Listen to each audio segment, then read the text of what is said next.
Всем привет, на связи редактор Gambit Gaming, и как вы уже, наверное, поняли, в этом видео я вас познакомлю с нашим новым игроком на позиции саппорта и заодно задам ему несколько вопросов, так как ему есть на что ответить. Не будем тянуть кота за хвост, молодой человек, представляйтесь. Так, представляться, думаю, мне сильно не надо, вы меня все знаете прекрасно. Меня зовут Эдуард, я играл раньше в Gambit, потом в курсах, вот сейчас возвращаюсь обратно. Ну, мы рады приветствовать тебя снова в коллективе, и как бы ты вообще мог прокомментировать свое возвращение? Я думаю, комментировать толком не надо. В Gambit не очень получилось без меня, у меня вообще печаль получилась в Америке. Так что я считаю, надо снова в один коллектив. Я тебя понял, но тем не менее, как бы в начале июня, перед самим началом летнего сезона, ты ушел и свое решение прокомментировал следующим образом. Сейчас я процитирую твое заявление. Пожалуй, главной причиной этого непростого решения послужило отсутствие взаимопонимания между мной и Евгением Генджи Андрюшиным. Хоть мы играем вместе уже более года, но мы так и не смогли подстроиться друг под друга. Во-вторых, мне перестала нравиться атмосфера в коллективе. На мой взгляд, она стала напряженной в связи с серией неудачных результатов, достигнутых нами в 2013 году. Ввиду этого я принял решение покинуть Gambit Gaming. Я хочу пожелать своим бывшим тиммейтам удачи и надеюсь, что еще встречусь с ними на про-сцене, но уже в виде конкурентов. И вот спустя 5 месяцев, если не ошибаюсь, как бы ты прокомментировал свое решение и данное заявление? То есть, так сказать, что типа ушел из-за того, что как бы у меня там с Гержей не сложилось, я думаю, это как бы всем понятно, что это не так, потому что как бы играть с ним 2 года, потом так подумать, что-то у меня с ним уже 2 года не получается, пора уходить. Так, ну это, конечно, не так, просто все проблемы из избы не надо выводить, как бы. То есть все и так знают, что у нас с Генжей всегда не все ладилось, как бы сказать так, что у нас с Генжей не получилось, вот я ухожу, как бы это было легче всего и как бы правильнее всего. Так что вот такие дела. Но тем не менее, эти проблемы, как ты уже сказал, имели место быть. Успел ли ты пообщаться с Генджей и как бы решить ваши вопросы и все ваши различия? Ну, с Генжей мы общались немного в скайпе. Ну, вроде он стал намного общительнее человек. Я с ним пообщался, поиграл немного, даже Team Ranked там в 3 на 3, нормально поиграл. Нынешний Генжи мне нравится намного больше, так что надеюсь, у нас все получится. А вот одной из проблем, которую до этого вы указывали, это было отсутствие совместных игр в DuoQ. И вот за тот короткий разговор, который у вас состоялся, успели ли вы изменить свое отношение к этому методу тренировок? То есть будете ли вы вместе играть в DuoQ? Ну, к этому метод тренировок мы как бы не затрагивали, этот метод тренировок, но я считаю, что это не самое важное, что надо как бы исправить. Вот когда ты ушел, у многих сложилось мнение, что все, двери уже закрыты, тебе не вернуться. Ты вообще рассчитывал, что в теории тебе это сможет удастся? Вообще, то, что у меня было в планах, совсем было не так, но как бы я был уверен, что если надо будет, то, короче, можно будет и вернуться. То есть, если у них там все не сложится, точнее, если у них там будет все не так хорошо, то есть у меня там будет тоже неплохо, плохо очень, как у меня в Америке произошло, даже на финал они прошли. То есть я думал, что шансы есть большие даже, что вернуться можно будет. Мгм. А кто вообще стал инициатором твоего возвращения? То есть обратился ли ты к команде или команда обратилась к тебе?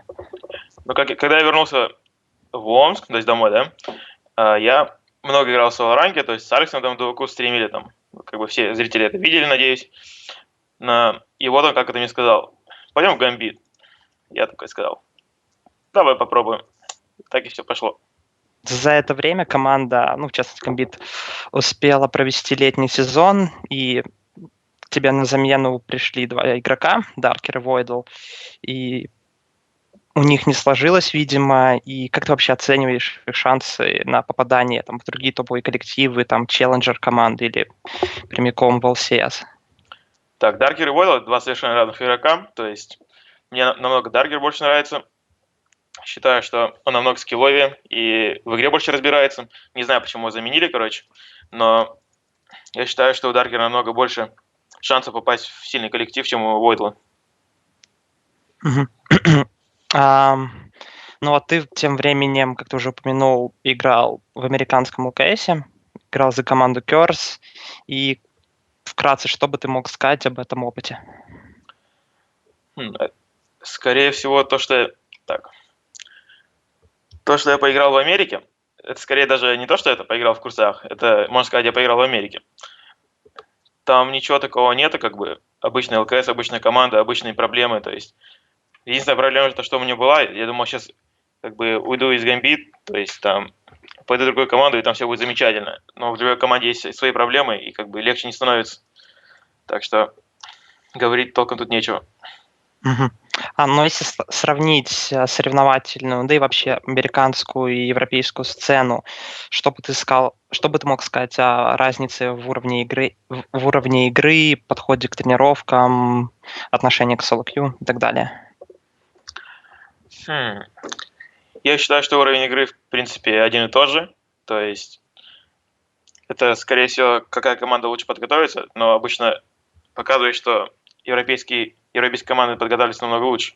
Не знаю, от чего это зависит, но большой разницы в тренировках я не заметил. То есть мы также там собирались, играли, да, но что-то у нас не заладилось.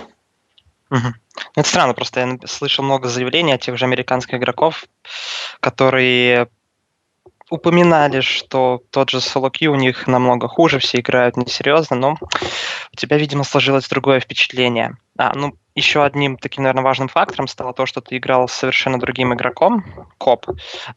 И, насколько я слышал от того же Генджи, например, из его интервью, что он задавал как бы а, ритм игры на линии, а вот в Америке, наоборот, ты больше оказывал влияние на своего AD Carry. И как бы ты вообще мог сравнить игру с этими двумя игроками? Это Генджи и Ковен, в смысле? Да. Ну, если честно, то, что там Генджи какой-то ритм задавал в игре, когда я с ним играл, это, конечно, неправда. Там, скорее всего, там Генджи пофармит, а я там что-нибудь там хукну кого-нибудь, или там еще ультану кого-нибудь, Генджи там присоединится. Ну, то есть там слишком Генджи такой был предсказуемый игрок на боте. А то, что у меня с Копом было, ну, как бы сказать, что они совершенно два разных игрока, это трудно так сделать. Они, в принципе, играли на одних и тех же героях, там примерно одинаково, там, может, Генджи был намного лучше на них, немного лучше на них. Но прям сказать, что есть большое различие, я не могу так делать. Но мне было приятно пообщаться с Кобом, до сих пор с ними хороший друг для меня, до сих пор общаемся, то есть хоть что-то хорошее из Америки. Ну а как ты вообще смотришь на ситуацию, которая произошла с командой Curse, в частности, сейчас они объявили о том, что у них будет 3 состава, но при этом там очень много неразберихи было с анонсами игроком и так далее. Вообще то, что там было, что-то там они поменяли за неделю, там пару составов, мне, короче, это непонятно было. Но я знал, что там будет понятно там смена состава, потому что я находился в коллективе, я знал, какой там, как бы, какая атмосфера там, то есть, что они хотят, то есть мне тоже там предлагали что-то. Но то, что там произошло, мне непонятно, честное слово. Вот, насколько я помню, ты написал, если не ошибаюсь, осенью о том, что ты берешь 3-недельный отпуск, возвращаешься в Россию, и на тот момент знал ли ты уже, что покинешь этот коллектив, или же, то есть, это решение было принято во время твоего пребывания в Омске? Решение того, что я покину курс, это, скорее всего, было за 2 недели, когда я присоединился в курс. То есть у меня было все там запланировано уже, что я буду делать, зачем, почему. То есть я уже доиграл там. Конечно, я там старался взять квоту на мировые финалы. Считаю, я очень хорошо сыграл игры против Dignitas, там CLG, но у нас что-то не срослось. То есть я уже знал, что я вернусь там, то есть все дела, и буду делать команду в Европе. Вот так получилось, что сейчас я снова в Гамбите. То есть, как бы скажем, ваше не совсем удачное выступление в Америке, будь все наоборот, ты бы все равно бы покинул этот коллектив. То есть это уже было изначально решено, что ты отправляешься туда всего на 1 сезон. Ну, скорее всего, да. То есть даже если мы прошли на финалы, не думаю, что мы на финалах много чего добились. Скорее всего, сыграли бы на уровне вулканов, то есть не вышли бы с группы. Но все же. Я был готов возвращаться. Ну, для тебя, наверное, это был важный этап твоей жизни. Все-таки ты провел несколько месяцев за рубежом в Америке. И что ты мог почерпнуть для себя как личность из этого опыта и как игрок? Ну, как игрок я, наверное, мало чего могу подчеркнуть. Как бы ничего там такого не было интересного. Но как личность, то, что я могу спокойно переехать в другую страну один, жить в каком-то новом доме для меня, в новом месте. один, как сказать, Самостоятельным быть. да, скорее всего, могу быть самостоятельным, совершенно в другой стране.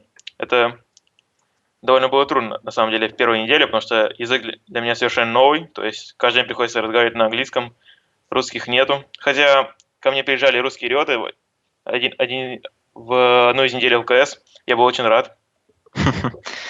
Ну да, я могу понять, каково это. Ну и давай тогда, наверное, последний вопрос про Америку. База Curse находится в Лос-Анджелесе же? База Керс находится в Лас-Вегасе, там очень В жарко. Лас-Вегасе. Это далеко от Лос-Анджелеса или нет? На самолете 45 минут. Ну, короче, очень близко. На машине часа 3, если не ошибаюсь. Мгм. И вот в связи с этим вопрос. Будучи участником европейского ЛЦС, ты, наверное, тратил больше всего времени по сравнению с другими игроками на перелеты, на дорогу и так далее. Сильно ли сказалось это, точнее, близость Лас-Вегаса к Лос-Анджелесу сказалась ли вообще на твоей физической подготовке, и, ну, как бы на твоем самочувствии, и тем самым отразилось ли это на твоей игре? На самом деле, мне летать из Лас-Вегаса в Лос-Анджелес больше не нравилось, потому что все полеты были по утрам, и обычно риоты нам покупали билеты в этот же день, когда мы играем, то есть мы там играли часа до 4, может, да? Ну, так, как бы у нас есть режим какой-то, мы играем до ночи, до утра, и потом идем спать, когда мы тренируемся. И когда нам надо ехать и играть в ЛКС, то есть мы просыпаемся там где-то в 7 утра, спали где-то 4-5 часов, и летим в Лос-Анджелес. То есть нам прилетаем, через часов 6 нам играть надо. Все уставшие, так что обычно было трудно играть в этом плане. Мгм. Ну, были разговоры о том, что если появится возможность гейминг-хауса в Германии, если там смогут выдать рабочие визы, или же будет возможность сделать буткемп в Киеве или в Москве, ты готов к этому? Ну, я думаю, да, проблем нет. Мне, в принципе, без разницы, где жить. Главное, чтобы тащили. Это самое главное. Мгм. Ну и как бы в данный момент уже известны 2 турнира, на котором вы примете участие до конца этого года. Первый — это Battle of the Atlantic, турнир между Америкой и Европой. И в рамках этого турнира вы снова полетите в Лос-Анджелес, где сыграете с XDG, то есть командой X-Vulcan, и на EM Cologne, который состоится уже там через 3 недели буквально. У вас будет возможность встретиться с CLG и Cloud9. И будучи участником американского LCS, как ты считаешь, даст ли это тебе фору, ну и команде в целом, при подготовке для встречи с этими оппонентами? Я считаю, что фора будет совсем небольшая. Это всего лишь будет значить то, что я знаю, какими героями они примерно играют. То есть время, даже считаю, что прошло некоторое время, то есть несколько месяцев уже, они там сыграли там мировой финал, все отдохнули уже, скорее всего, вышел новый патч, все будут новыми героями играть, но все же как-то я могу помочь там в фазе Champion Select, то есть там баны, пики, все дела. А так могу сказать об этих командах, то что XGG и CLG довольно нестабильные команды, с ними, наверное, будет легче играть, чем с Cloud9. То есть Cloud9 такая стабильная команда, сильная, они делают намного меньше ошибок. Будет очень интересно с ними сыграть. Мгм. Ну как вообще, по твоим ощущениям, сколько времени у тебя уйдет на вливание в коллектив? Или же ты думаешь, что это произойдет моментально, так как ты с ними играл уже на протяжении долгого времени? Я думаю, это будет как бы пару дней максимум. Так, надо вспомнить, как по-русски говорить. У меня даже в интервью какие-то проблемы тут. Я даже когда прилетел из Америки в Россию в аэропорт, мне что-то там на русском спрашивали. Я взял на английском, начал отвечать. Это было как-то странно. Так что надо по-русски научиться разговаривать и фигарить их. Ага, я тебя понял. Ну и, в принципе, давай немного завершать. Напоследок такой вопрос. Какие вообще ты ставишь цели перед собой, перед командой, и по ощущениям, как удачно вы сможете выступить не только на близлежащих турнирах, но и как бы на главном старте следующего сезона, то есть на очередном этапе европейского LCS?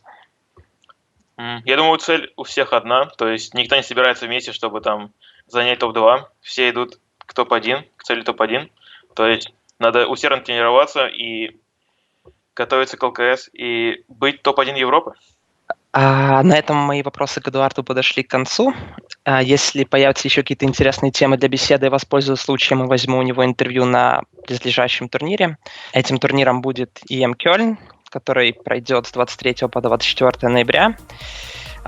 Оставшимися 3 неделями воспользуемся, собственно, для тренировок.